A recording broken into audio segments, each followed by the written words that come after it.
Hey everybody, I'm Jason. This is Jay's Project Garage. So it's about 7:30, I think, Saturday morning. I know I was supposed to be making this video last weekend, but Sunday I got tied up doing stuff for kids, and it was cold out, and I ran out of time. So I apologize.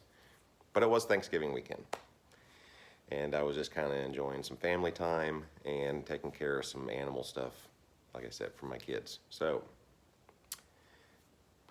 this video is all about, well, it's actually going to be about a whole bunch of different stuff.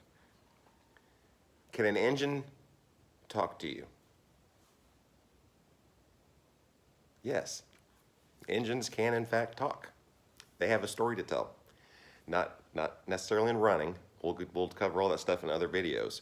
But this is what to look for when you're doing an engine teardown, and the engine will tell you what it needs when you take it to the machine shop, or if it needs anything at all.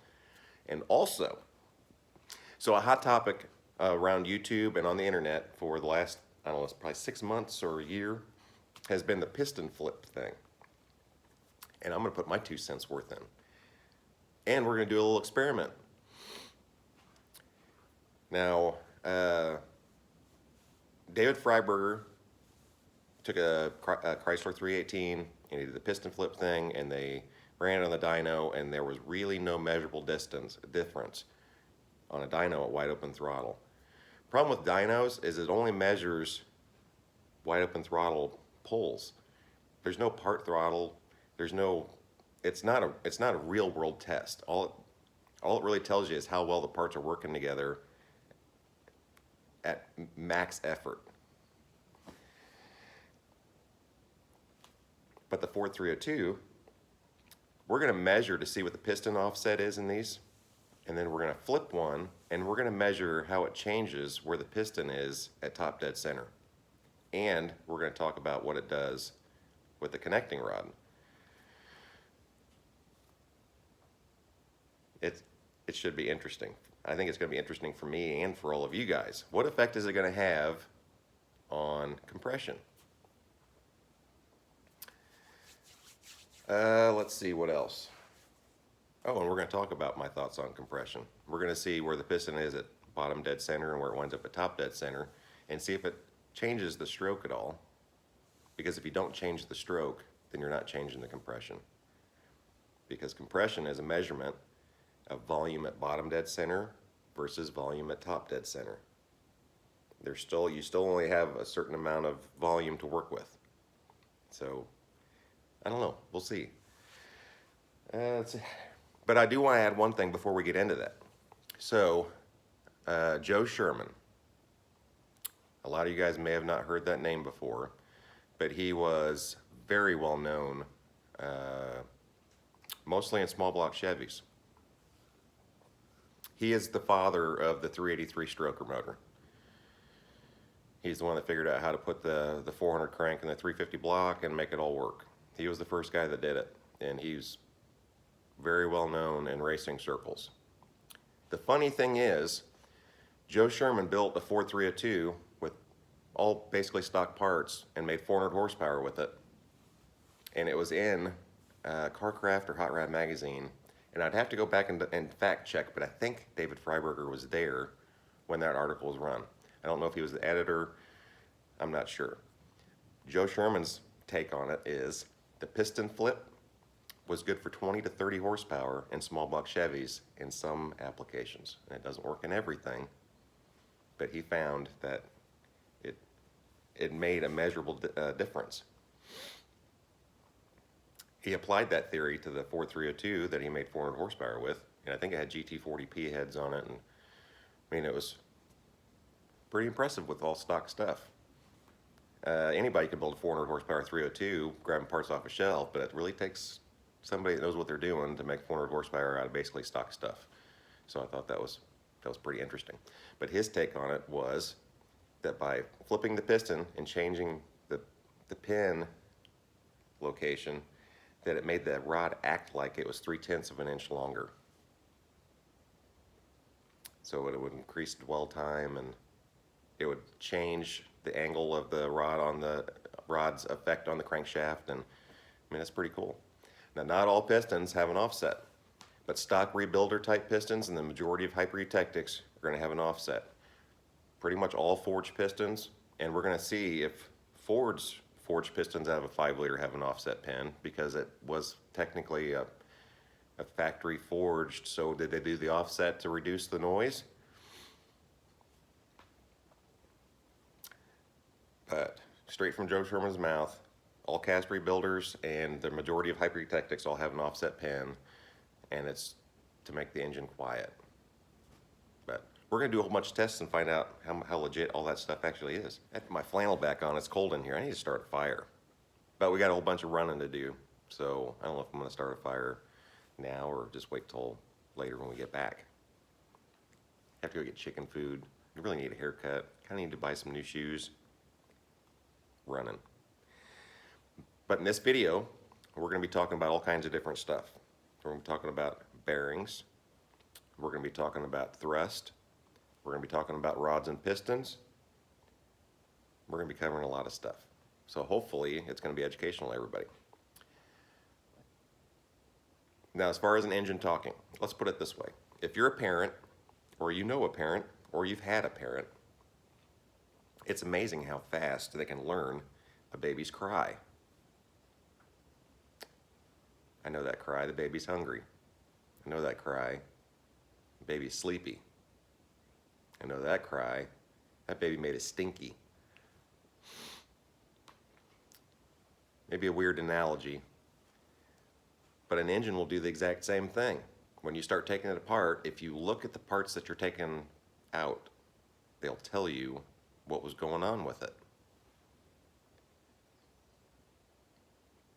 Bearing wear, grooves in bearings, look at the piston skirts themselves. I mean, everything that you're doing will tell you what you're going to have done when you take it to the machine shop. And I'm going to show you a couple different ways of doing it. I'm going to show you how to use measuring tools, and I'm going to show you how to do it with the average Joe's tools, tape measure and a straight edge and that kind of stuff. You can get a little bit of an idea of what's going on. And then I'll show you budget tools, stuff that anybody can buy because they're inexpensive. You've got them in your drawer. You can use them as you're taking the engine apart to see, is this thing going to need to be bored? How much is it going to need to be bored? Where are we at on bearing clearances and that kind of stuff? Now, I don't know if I'm going to get everything covered in this video, but I'm going to try. And if I don't, then we'll cover the rest of it in the next one. I was excited all week long to make this video, and now that I'm doing it, I don't know how good this is going to be. If it sucks, I'm sorry. But when you start taking an engine apart, you usually start on the top end. You take the valve covers and the intake and all that stuff off, and you're going to look for sludge and crap built up in there, and it's going to give you a little bit of idea what the maintenance was like on this thing before. It's got a bunch of just gack built up everywhere. Like, they either didn't keep the oil changed, or they used it in short runs, you know, like a grocery store car where the engine never really got warm enough, long enough to evaporate all the contaminants out of the oil. This thing, other than sitting around, is actually pretty clean. It's got a little bit of buildup, but it's not horrible. So when you start taking the engine apart, most guys usually start with the top end. They'll take the rockers and push rods and all that stuff out. But you want to look at the ends of the push rods, and you can just run your finger over it. And if you can feel a line where it was contacting the rocker, then you know it's got some wear in it. You can also look at the hole. If it has sharp edges, it's got some wear. This thing is nice and rounded. This end is actually a little bit sharp around the hole. I don't normally reuse push rods and stuff anyway. For the cost, it's pretty cheap just to buy a new set. But you never know. So I'll keep a set or two on the shelf just if I ever want to do something budget, just for me. And the rockers, it doesn't matter if it's GM, Ford, whatever, you can still look at the rocker and the fulcrum. You can look at the push rod hole, and it's kind of the same deal. If you stick your pinky in there and you feel a line where the push rod was riding, then it's got some wear. You can see where it was riding against the valve. run your finger across it, if you can feel a wear line, and then look at the fulcrum, same deal. If you run your finger across it and you can feel a line where it was riding on the rocker, and down inside the rocker itself, and then, ooh, these do have some wear. You see that line that runs on a diagonal? That same line right there? That's to allow oil in between the rocker and the fulcrum. So the oil will come up through the push rod, out the hole in the rocker. Fords have this little deflector thing on it to keep it from splashing all over the place and try to keep oil where they want it, in the fulcrum. So you can look at these and you can look and see if they're clear or if they've got a bunch of crud in them. These are actually in pretty decent shape. But the fulcrum has worn a line in the rocker, and you can run your finger across it and you can feel it.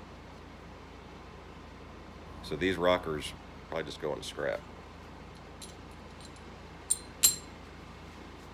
Okay, so now to get top end apart, and you looked at your cylinder heads and stuff, and we'll go get more into how to check, kind of a poor man's way to checking valve guides and stuff.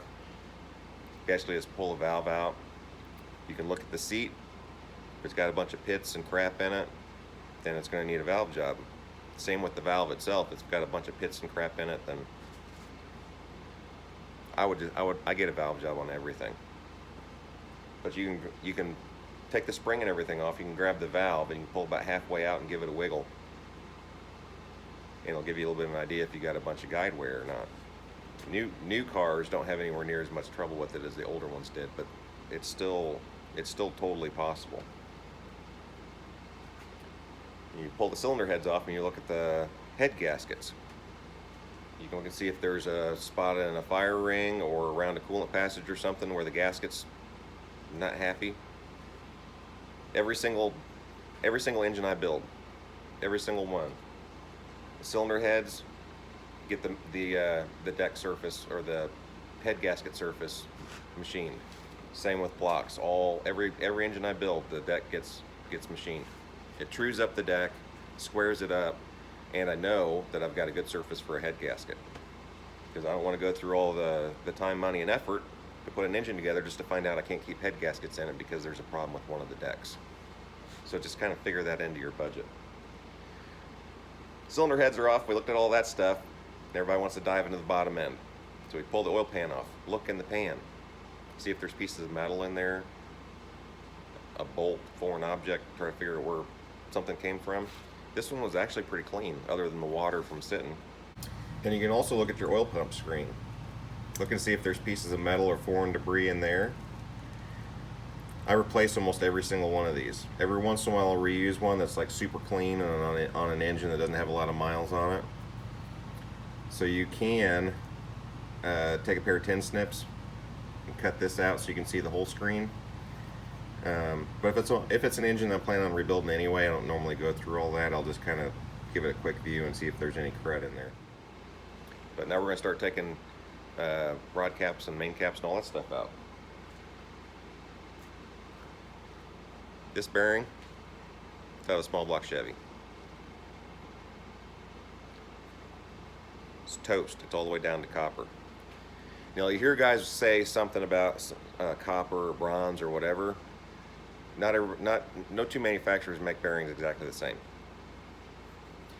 Not all of them use copper as a base metal, and not all bearings are created equal. A normal street bearing, like this one is, I think these are standard.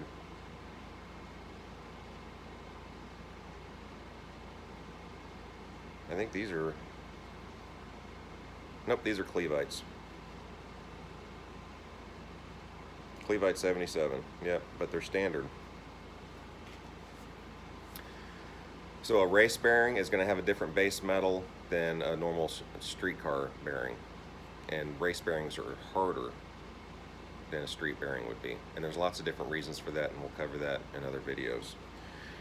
My take, I wouldn't ever put race bearings in a car I was planning on driving on the street a lot. A street bearing is softer and it's going to give you more of a cushion, and if you do get a piece of debris in there, most of the time it'll work its way through the bearing and out into the oil pan, through the oil pump, and through the oil filter.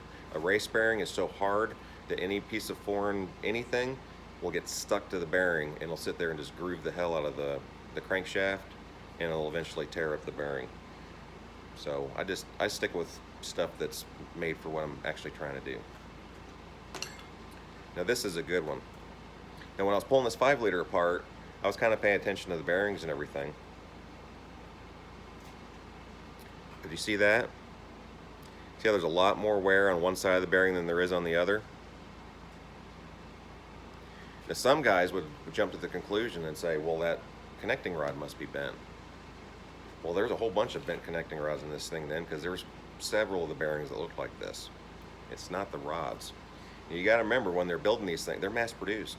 There's a whole bunch of crankshafts going across the grinder every day. Is that stone 100% true? No. That's why they have manufacturers' tolerances, because there's a rod journal may be different from the edge to the center and to the other edge, or just on one half of it. But it was good enough. And this thing probably went 100 and who knows how many thousands of miles. It was just fine. But that tells me this crank needs to be cut. And some guys will just look at the crankshaft and run their fingers on it. Well, this feels really good. I can probably just get it polished. That tells me it's not a polish job. It just needs to be cut. And we can run a mic on this. We might actually be able to see it. But we'll get into measuring tools later on in the video.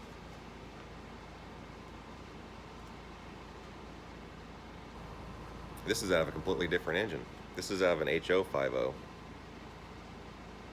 me see if I can get the lighting right. You see it's got more wear on one side than on the other. It's actually really, really common in factory stuff and cheap crankshafts. But if you have a good crank grinder, stick with them. Because if you can get a crankshaft pack that has journals that are perfect all the way across, he's a good one.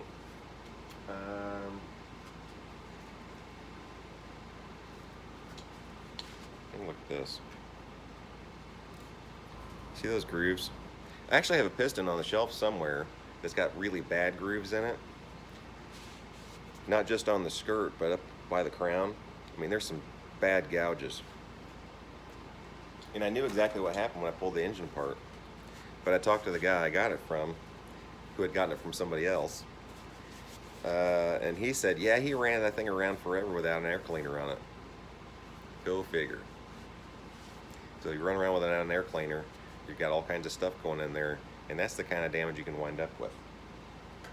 But that one isn't bad. You can run your fingers on it and just barely feel them. And I'd never reuse those pistons anyway, because those are the goofy flat tops, the 100% flat tops. This is probably just from debris in the oil. Same with the bearings.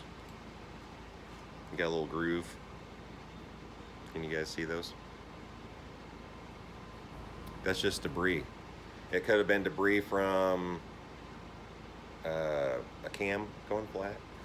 Could have been debris from not keeping the oil changed. It's just carbon and gack floating around in there. Could have been any number of things. Could have been a bearing on another journal going bad and it was sending shrapnel through the engine. But if I pulled one apart that had a bearing that looked like that, crank's getting cut. The engine's telling me, hey, cut my crankshaft because I'm having some issues here. And every single connecting rod that I put in gets rebuilt. These things have been in service for a long time. They've gone through a lot of cycles. What are the odds that that big end is exactly round anymore? So it's worth a couple bucks. I think it's 20 bucks a connecting rod maybe. And what they do is they cut the cap, they put it back together, and they hone it. So they'll go through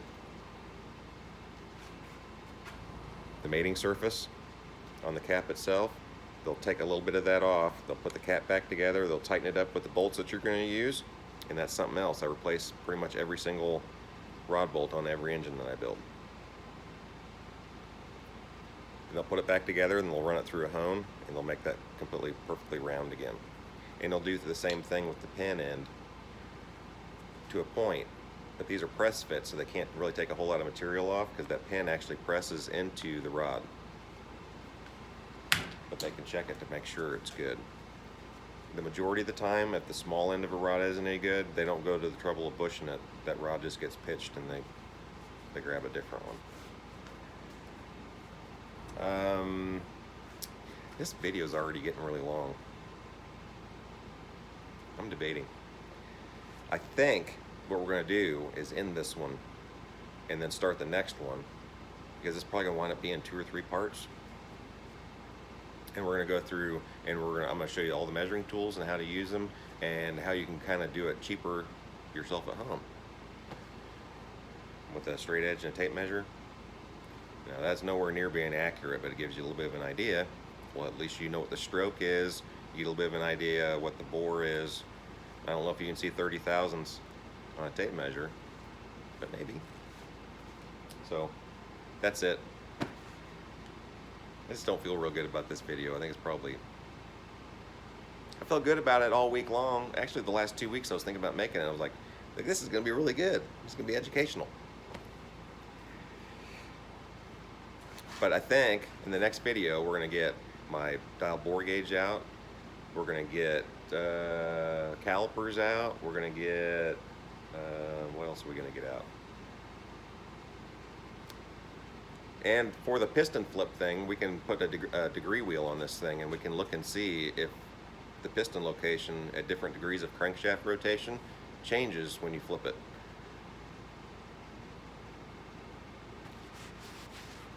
I'm trying to be as objective as I can about this whole thing. I don't really have any feelings about it one way or the other, because I don't normally do a lot of stuff with stock parts. When I do an engine rebuild, I do an engine rebuild. And the aftermarket pistons, I think if there was really any benefit to it, they would have been playing with pin location all this time. And if you buy a set of new forged pistons, that pin is dead nut center. So, but we're gonna look and see anyway. So that's it for now. You guys get out in the shop and work on your projects. You have a great day, and I'll see you in the next video.